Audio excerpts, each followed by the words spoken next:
From a dying restaurant that later became a local favorite to restaurants that sustained healthier work environments long after Gordon left, here's what happened to the restaurants that listened to Gordon Ramsay. When Gordon Ramsay first arrived at the Greek at the harbor at Ventura Harbor, the waterfront view was beautiful, but the business was struggling. The place belonged to Greek immigrant Makis Michelatos and his wife Lynn Michelatos, who had run it for almost 2 decades. 17 years, it was very successful, and we did very, very well. Makis worked non-stop, often 7 days a week. Well, I work 14 hours a day, 7 days a week, but... 7 days a week? Yeah. But the routine had grown rigid. My dad has a hard time listening to other people sometimes because this is what he created. The menu hadn't changed much. The decor felt dated, and much of the food was prepped in advance and reheated to serve. In fact, it's like there's 2 disco balls up there. What's going on in there? It's like going back to 1970. So all this is cooked? It's cooking right now, yeah. No, it's not cooking, it's cooked. Yeah. The problem went beyond day-to-day operations. It was personal. Makis' son, Aris Michelatos, wanted a bigger role in the restaurant. But I want to change this place. I want to make it better. But years of poor communication left him on the sidelines, performing Greek dances for guests instead of learning how to run the business. At the same time, the restaurant hadn't seen real profit for years, despite the prime location. And I've seen the profit pretty much diminish until it's been non-existent. Customers were pointing out inconsistent food and dated atmosphere. The business wasn't collapsing yet, but its momentum had clearly stalled. You don't like it? The lamb's dry. The veggies came out raw, and then I brought out more, and they were still raw. Gordon Ramsay went straight for both the food and the family issues. He called out the reheated dishes and pushed for fresher ingredients, simpler recipes, and a more organized kitchen. We have a new menu in line. Awesome new recipes. I'm taking charge of this kitchen. I want to make sure people are following the recipes and they're not fucking them up. But his most memorable move wasn't about cooking at all. To fix years' attention, he had Makis and Aris work side by side, learning from each other instead of avoiding conflict. How did you feel truthfully about that statement? Truthfully. My son, when I say something like that, it hurts me, yes. Thank you. Dad, I'm sorry. Yeah. Love you. The restaurant also got a full makeover. Bright Mediterranean colors replaced the cluttered decor, and the menu was rebuilt around fresher, more focused Greek dishes. The immediate changes were clear. The relaunched service got positive reactions from customers. That's so good. It's fantastic. I need a saganaki right away. 23 is up, okay? Makis seemed more willing to adapt. Pretty good, huh? Very good. Tastes Greek. And Aris took on a bigger, more active role. Ramsay left confident that the restaurant finally had direction, something it had been missing for years. This restaurant has every chance of not becoming a Greek tragedy. What makes this story stand out is what happened after the cameras left. Unlike many restaurants featured on the show that faded within a few years, the Greek at the harbor kept running. The family continued operating the restaurant in Ventura Harbor from the 2010s and into the 2020s, sometimes updating its branding but keeping its Greek roots. Makis stayed involved with the restaurant for years, keeping the family legacy alive. Aris stepped up in the period right after the show, helping modernize operations before eventually exploring other paths outside the business. It wasn't perfect, but the restaurant found a steady rhythm. Ramsay hadn't just refreshed the menu, he also helped repair a family dynamic that had been holding the business back for years. The restaurant never became a national hit, but it accomplished something harder to achieve: lasting endurance. Online reviews over the years reflect that steady but imperfect survival. One satisfied customer left this review: "Been here a few times. We love it. The food, service, and atmosphere are really nice." On the other hand, there were a few complaints, like this one that says, "Disappointed with the food, unfortunately. The Poseidon pasta was watery." But more than anything, the fact that it's still open is the real story. Some restaurants survive because of reinvention, others because leadership finally grows. The next case shows what happens when both occur at once. In Manhattan Beach, the problems at Lido de Manhattan weren't obvious at first. The dining room looked polished, the location drew steady foot traffic, and the owner, Lisa Hammett, had invested heavily after buying the restaurant in her early 20s. But underneath it all, a leadership gap was quietly holding the restaurant back. How old are you, if you don't mind? 28. Lisa had the passion, but little experience running a restaurant. Many staff had been there for nearly 20 years, sticking to habits formed long before she took over. Lisa did not, at that time, have the experience to run a full restaurant, in my opinion. The only thing at that point in time that I believe really helped this restaurant be a success was that she did have a staff that had been here forever. Without strong guidance, service slowed. Kitchen communication broke down. I'm begging just to talk to each other. I'm begging about the fucking menu. And the menu lacked a clear direction. We need to tighten up the menu and stay with one theme that works. Okay. The restaurant wasn't empty, yet it wasn't moving forward. Customers came, but few ever became regulars. When Gordon Ramsay arrived at Lido de Manhattan, he quickly saw the gap between potential and reality. Lisa Hammett and her veteran kitchen staff were quietly wearing down morale. At one point, frustration led to a staff walkout, a clear sign that the restaurant needed strong leadership and not just a new menu. Oh my God. It's relaunch night at Lido. Going forward, Ramsay focused on creating clarity. He simplified the menu. And we'll do a seared tuna salad niçoise. Okay? Sounds good? Okay. And reshaped the restaurant into a refined neighborhood wine bar with Italian influences. The dining space was opened up to feel modern and inviting. Just as importantly, he encouraged Lisa to step into confident leadership instead of relying on old routines. Firmly, I seriously believe in you. Thank you.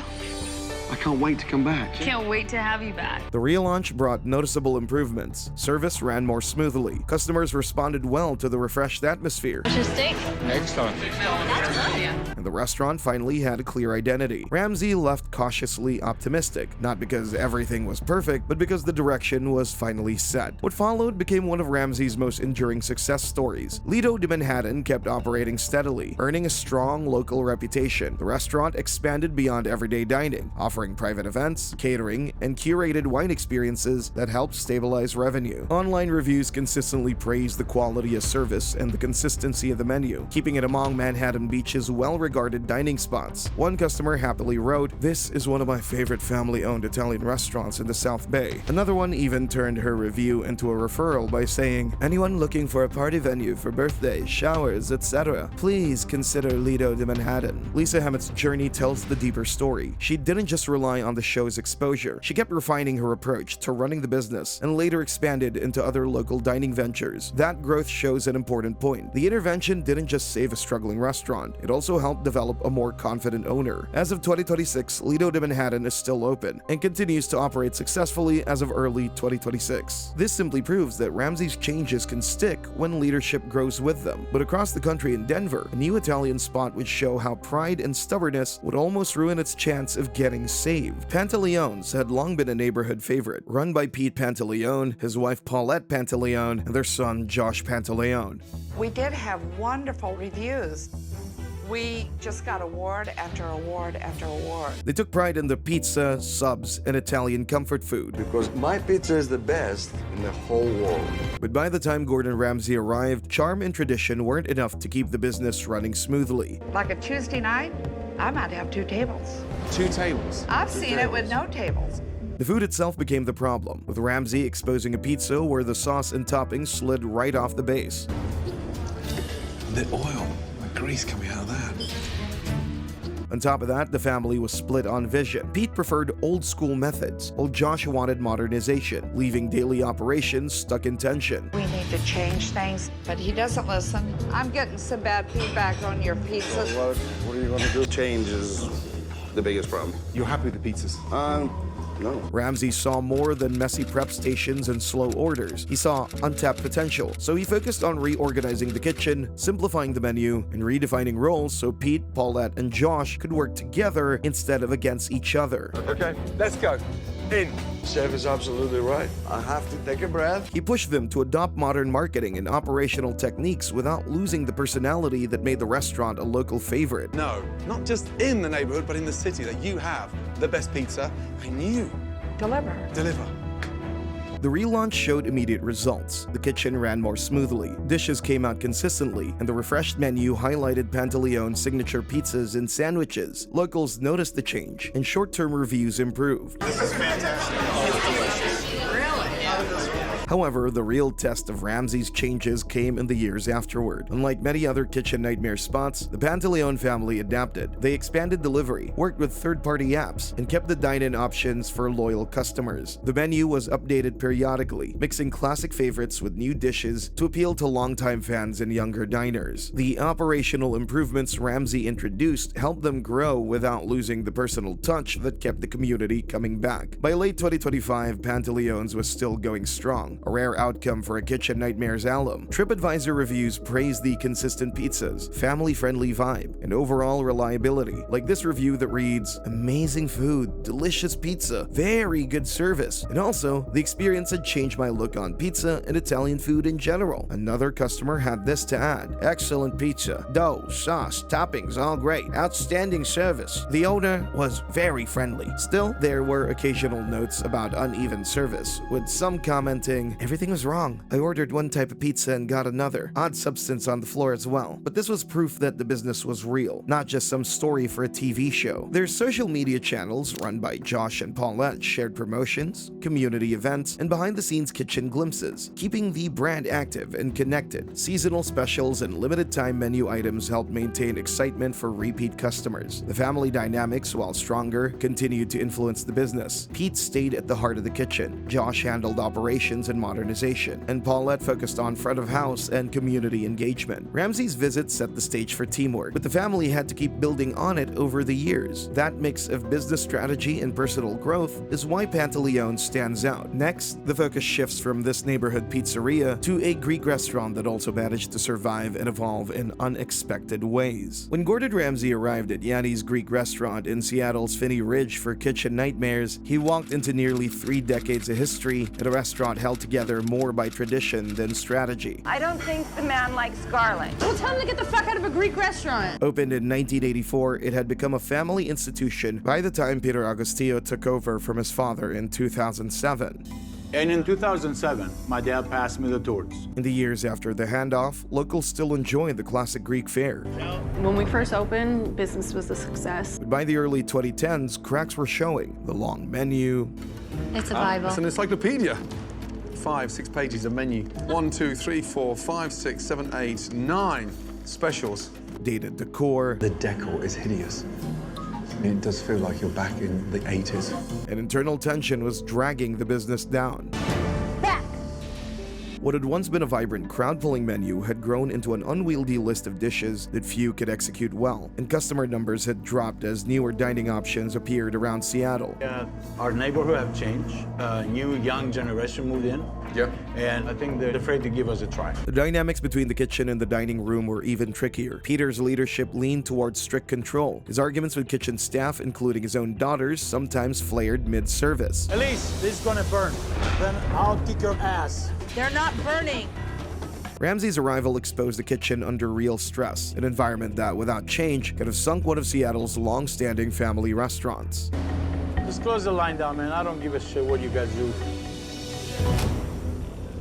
By Kitchen Nightmare standards, Gordon Ramsay didn't ease into things at Yannis Greek restaurant. Rather, he went straight for the pressure points. The menu was slashed from an exhausting list of options to a tighter lineup built around Greek staples done properly. He pushed for a cleaner, more organized kitchen. If anyone can walk past rotten food in a fridge and continue cooking fresh, you shouldn't be fucking anywhere near food. Clearer communication on the line. Work together, guys. Eggplant moussaka. Yes, I got it. Out. In there. Good.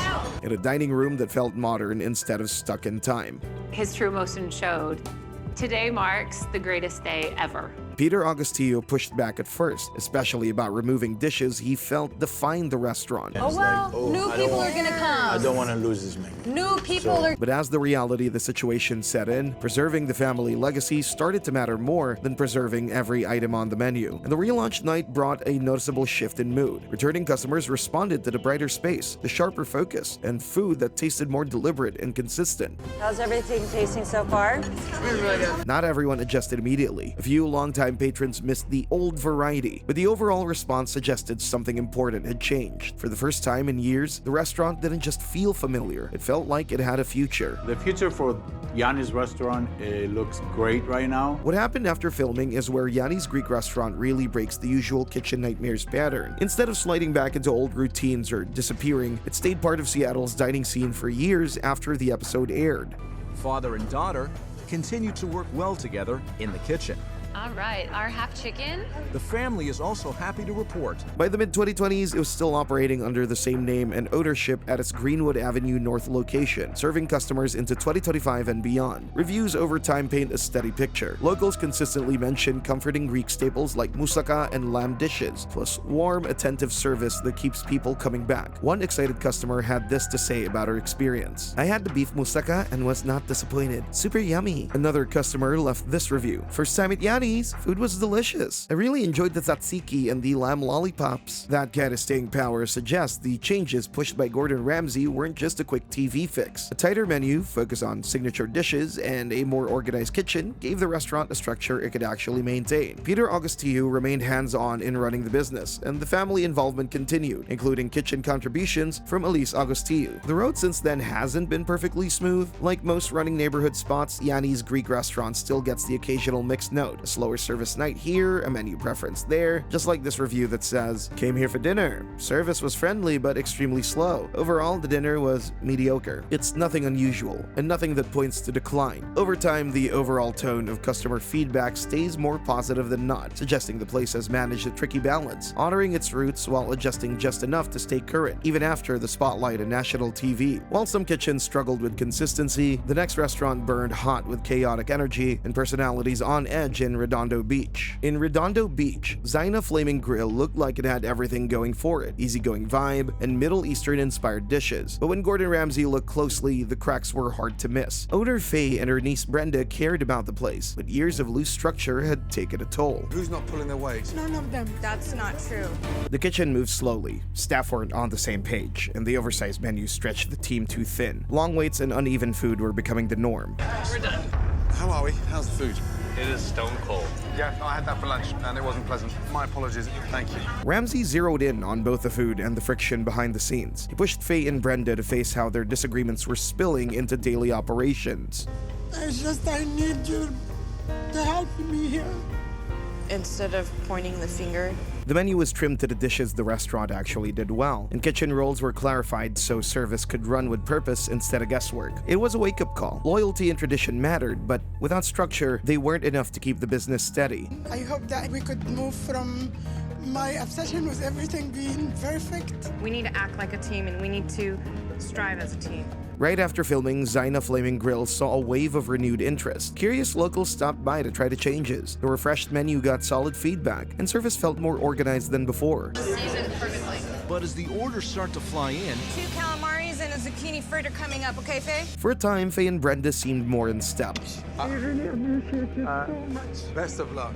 And the updated presentation gave the restaurant a lift with both new and returning diners. The long-term picture unfolded more gradually. In 2015, ownership passed to Ray Yannis, which brought a shift in how the restaurant was run day to day. He kept the core Middle Eastern dishes customers already loved, but worked on smoothing out operations so service felt steadier and more predictable. Over time, the menu was adjusted piece by piece, keeping traditional flavors while making choices that fit customer demand. The restaurant also added online ordering and delivery, expanding its reach beyond the immediate neighborhood as competition in Redondo Beach continued to grow. By the early 2020s, Zayna Flaming Grill had settled into a steady groove as a reliable, casual spot. Diners often praised the tasty food and a predictable experience, even if the occasional wait time still came up. And one customer had this to say: "Very good food and even better service." Another confirmed this by saying, "Glad I was able to give this restaurant a second chance. The chicken shawarma and beef were flavorful and juicy." When the pandemic hit and many independent restaurants struggled to stay afloat, Zayna's was able to lean on takeout and delivery, keeping service going while others shut down. Later on, the restaurant relocated to a different part of Redondo Beach in an effort to reach new customers. The move opened fresh opportunities, but also meant rebuilding a base that had taken years to grow. A decade after its appearance on Kitchen Nightmares, Zayna Flaming Grill closed in 2023. Still, its story isn't about a quick rise and fall, but endurance. Zayna Flaming Grill outlasted years of internal strain and tough competition, surviving far longer than many restaurants that went through the same experience. In the end, its journey wasn't about a quick fix, but about learning to adjust as circumstances changed. Family tensions, business realities, and shifting customer habits all shaped what came next. And just as flames cooled at one grill, a steakhouse nearby would wrestle with mismanaged menus and a hungry local crowd. In Fremont, California, Spin a Yarn Steakhouse had built its reputation as a classic family-run steakhouse. It was founded and run by Sakis Kavaniaris and his wife Jennifer Kavaniaris, and for years it served as a familiar neighborhood landmark.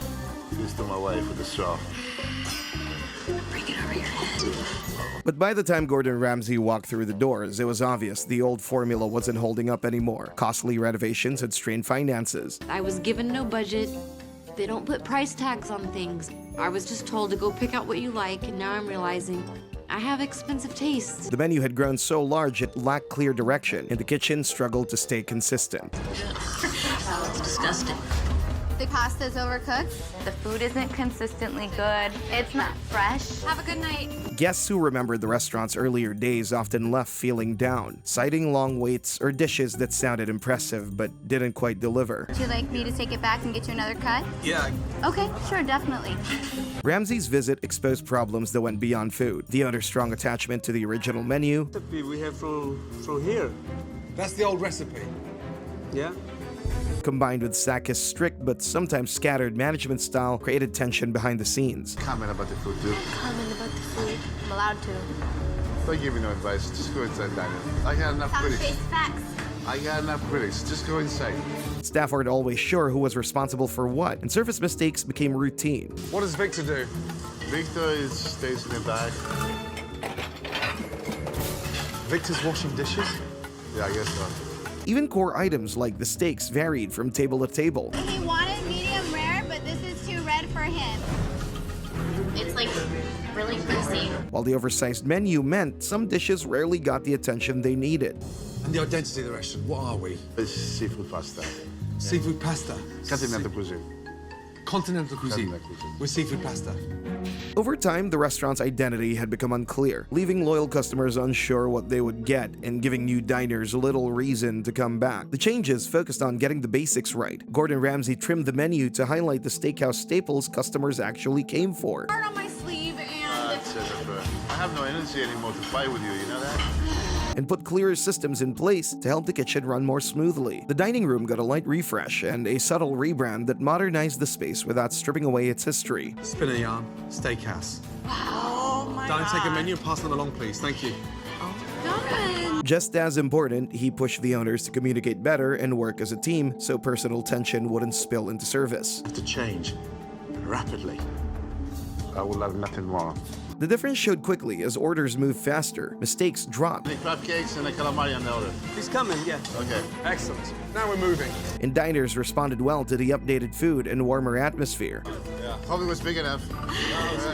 This is for you. The real measure came after filming Wrapped. Instead of slipping back into old habits, Spin a Yarn Steakhouse adjusted to what the market actually wanted. The restaurant leaned into a tighter menu built around well-executed steaks, seafood, and familiar sides that guests already trusted. That shift improved consistency, cut down on waste, and helped the business operate on steadier ground over time. Over time, the couple used what they learned to update how the restaurant ran without losing its personal feel. Jennifer Cavaniaris took on a more front-of-the-house leadership, focusing on guest experience and staff coordination, while Sakis Cavaniaris stayed centered on kitchen standards and consistency. They also added online ordering and delivery, reaching customers who weren't dining in, and stayed visible through catering and local partnerships. These moves helped to keep the business relevant as Fremont's food scene changed. As of 2026, Spin a Yarn Steakhouse is still open and running as a steady, well-liked local spot. Reviews often point to the quality of the steaks, attentive service, and that comfortable blend of old-school steakhouse charm with more updated operations. There are occasional comments about pacing or menu preferences, but they show up within an overall pattern of consistency. More than a decade after its appearance, the restaurant stands out as one of the few that didn't just bounce back briefly, but found a rhythm and kept going. Spin a Yarn Steakhouse shows that a family restaurant can modernize without losing its character. Its steady run till this day reflects careful planning, tighter operations, and respect for its roots. Proof that real change can last when owners stick with it. But as one local favorite fought for survival, the next bistro tested whether style could carry a struggling restaurant. When Gordon Ramsay arrived at Le Bistro in 2009, the restaurant already had a name among locals for ambitious French cuisine, though not always in a positive sense.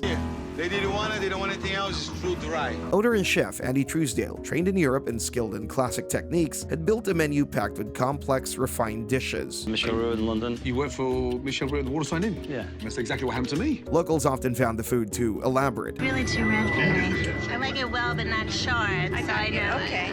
Okay, thank you. Service lagged behind expectations. Yes, one person takes the orders and it slows down things for Andy. and staff weren't always sure how to execute Andy's ambitious ideas. The long waits became common, and dishes sometimes arrived poorly plated or late, leaving diners frustrated. Thank God you brought the bread, seriously.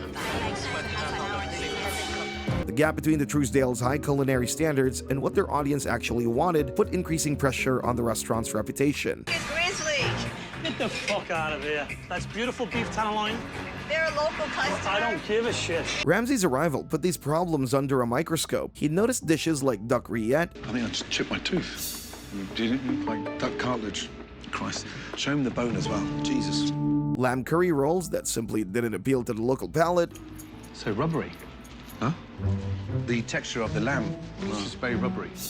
And service patterns that slowed operations across the board. Servers relied heavily on Ellen, who was taking on far too much, which created bottlenecks even for basic orders. Meanwhile, Andy's habit of handling everything himself and refusing to let the other cooks take on prep or cooking slowed the kitchen and created tension among staff. We don't have 2 or 3 people cooking on the stove. It's me on the stove. Listen, you're gonna hand me that shit out of that fridge. At Le Bistro, Ramsay pushed for deeper structural changes. He trimmed the menu to the dishes the team could execute well. It's remaining on the menu. Veal and foie gras burger. Reorganized the kitchen so other cooks could step up, and refreshed the dining room to make it more welcoming. When the restaurant relaunched, the shift was clear. The dining room had more life. The kitchen moved with purpose, and food reached tables much faster, giving the place renewed momentum that lasted beyond the filming.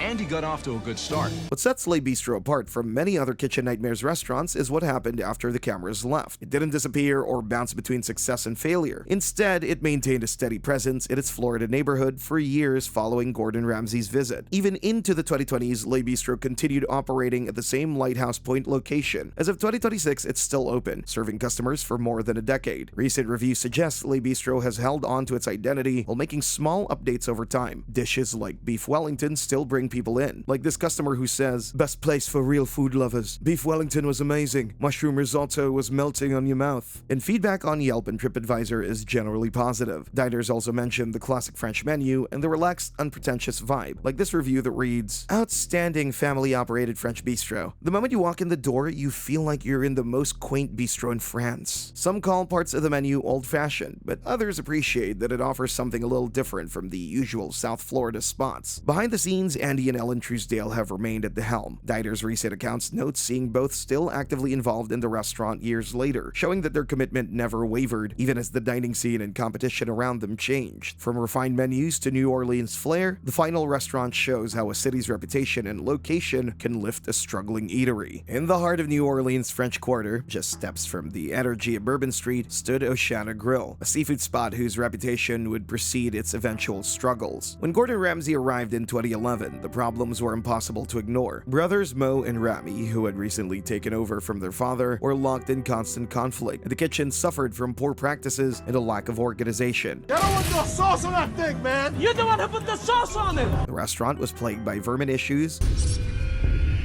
spoiled seafood, Is that? Gumbo crabs. The crabs are all milky. You're holding it at barely room temperature, the most dangerous position to be at. and general chaos that risked both health and customer satisfaction. Bags of jambalaya in the fridge, warm. Have you any idea what happens to jambalaya in the fridge when it's still warm in the center? Grows the bacteria. Grows the bacteria. Also, service was erratic, with incorrect or poorly prepared meals reaching tables. Shrimp's kind of mushy.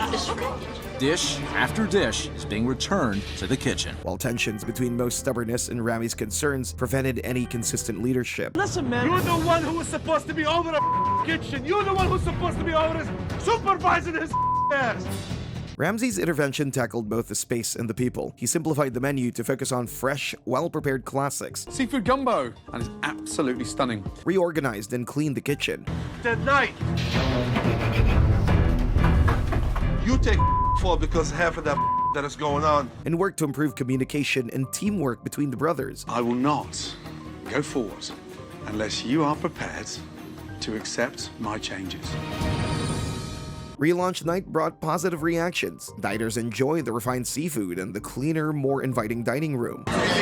And other than Mo's unusual absence, Good to see you. In the months following filming, reports suggested some real improvements. The kitchen was cleaner and menu quality had stabilized. Still, many staff members featured on the show left soon after, and the tension between Mo and Rami remained a constant challenge. Within a few years, legal issues arose. The restaurant's parent company, Cajun Conti, sued Gordon Ramsay and the production team, claiming scenes had been misrepresented and hurt the business reputation, even trying to block reruns. Settlements eventually limited how footage could be used and required a $10,000 payment and an updated statement about the restaurant's current condition. Despite these controversies, Oceana Grill stayed open, continuing to serve tourists and locals into the 2020s. It became a staple of the French Quarter, known for Creole-style seafood like gumbo, crab cakes, and other Louisiana favorites. Online reviews, including strong ratings from TripAdvisor, show that diners generally enjoy the experience, and Oceana remains one of the more enduring Kitchen Nightmares alumni. One satisfied customer shared her experience by saying, "Very happy to say that this was hands down one of the best restaurant experiences I've ever had." And another happy customer left this review, "Excellent place. Love the food and the vibe. Best place on the beach." Oceana Grill's long-term survival owes as much to its location and tourist traffic as to any changes in quality or operations. Sitting on one of the busiest streets in the French Quarter, the restaurant benefits from a constant flow of visitors seeking classic New Orleans cuisine. Over time, management adjustments and a continued focus on consistent food and service helped stabilize the restaurant's reputation, ensuring it could endure beyond the chaos captured on television. That said, the journey hasn't been without friction. As mentioned before, Oceana's experience with reality TV fame brought repeated lawsuits over how the show portrayed the business, with claims of misrepresentation and reputational harm. Even so, the restaurant adapted. It refined operations, refreshed its online presence, and leaned into its identity as a go-to spot for approachable Creole dishes, turning its notoriety into a component of its ongoing brand.